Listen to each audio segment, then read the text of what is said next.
রাজ্যের সাথে সাথে জেলা জুড়ে চলছে প্রবল খরা। বৃষ্টির দেখা নেই, জমিতে চাষের ফসল পুড়ে খাক হয়ে যাচ্ছে।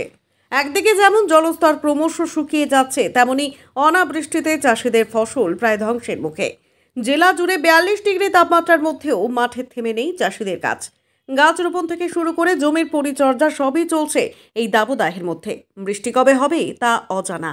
তারই মধ্যে ফসল বাঁচানোর অক্লান্ত প্রচেষ্টা মাঠঘাটের চাষিদের। এটাই যে তাদের প্রধান রুজি।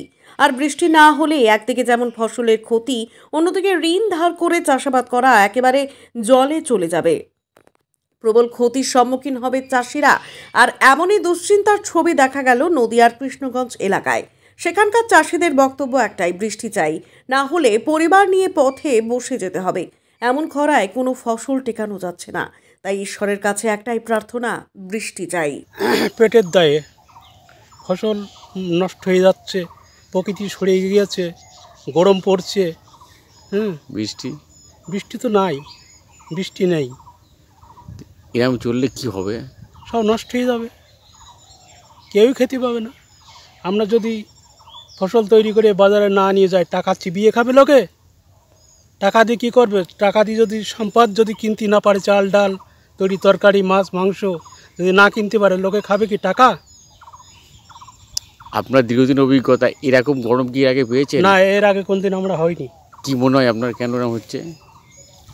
আমার মনে হয় প্রকৃতি সরে গিয়েছে। কেন সেই জন্যই তো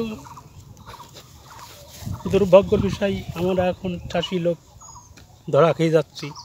আমরা কোনদিন দেখিনি এরকম খরা ক্ষয়ক্ষতি হচ্ছে এখন। আমরা কোনো আজও দেখিনি। আর বয়স 60 হতে গেল। খাবো কি? বাড়িতে মা অসুস্থ, বাবা অসুস্থ, ঠাকমা অসুস্থ, বাবার হাঁটুই ব্যথা, কাজ করতে পারে না, তাই কষ্ট করে অনেক সময় গরুর জন্য দুটো ঘাস কাটে। ফসলের খবর? ফসল তো সব নষ্ট হয়ে যাচ্ছে, যেটা করছি সেটাই লস খাচ্ছি। শশা লাগালাম, বানে উঠলো না। এই খরায় জল দিতে পারি, বানে ওঠে? তারপরে পাট বুনেছি, সে পাটের চারা মরে যাচ্ছে। জল দিতে গিয়ে 20 ঘন্টা জল লেগে যাচ্ছে। 2 বিঘা জমিতে 20 ঘন্টা জল। কেন জল উঠছে না?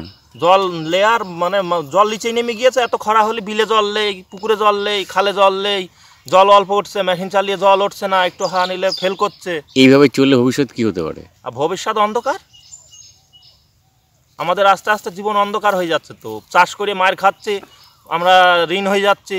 কোথাও থেকে জায়গা আছে, সারের দোকানতে দুটো সার 500 টাকা নিচ্ছি, 300 টাকা দিচ্ছি, 200 টাকা ঋণ থাকছে, সে ঋণ আর শোধ করতে পারছি না। ওষুধ আনছি, ওষুধ এই খরায় ওষুধ দিয়ে ওষুধে কাজ করছে না, পোকা মরছে না, সে ফসলও হচ্ছে না। ওষুধের দিকে কিনে আনছি টাকা দিয়ে। ওয়েদার গরম, ভোটের গরম। সেই ব্যাপারে ভোটাররা মানে রাজনৈতিক দলের লোকজন খোঁজ খবর নিচ্ছে? খোঁজ খবর আর কই নিচ্ছে? রাস্তায় দেখা হলে ভাই ভালো আছিস না, এই গরমে চাষবাস কিছু হচ্ছে কিনা না হচ্ছে এসব নিয়ে কিছু হয়তো জায়গায় বসে বুঝতে পারছে যে হচ্ছে না। তাছাড়া তার বাড়ি বাড়ি এসে বলছে না যে মার খেয়ে গেলি চাষে। এটা আর কখন বলবে? দেখা হলে ভাই ভালো আছিস, কি করছিস, এই পর্যন্ত। যদি এইভাবে চললে তো ফসলের কি পরিস্থিতি দাঁড়াবে? ফসল কি পরিস্থিতি দাঁড়াবে? ফসল মানে লস খেতে খেতে আমাদের জীবন কয়লা হয়ে যাচ্ছে। চাষ করতে করতে রোদে গিয়ে কষ্ট করে ভাবছি, এটা যদি জন নেই 300 টাকা যাবে, নিজেরা করি টাকাটা বাঁচবে, তাই মনে করি করতে করতে কষ্ট হচ্ছে, তাও করে বাড়ি যেতে হচ্ছে। তো অন্য কাজ তো করতে পারেন। অন্য কি করব? যেটাই যাচ্ছে সেটাই তো। মাছ বেচছি, বাকিতে পয়সা দায় করতে পারছি না। আপনার নাম? জয়ন্ত হালদার। ঠিক আছে।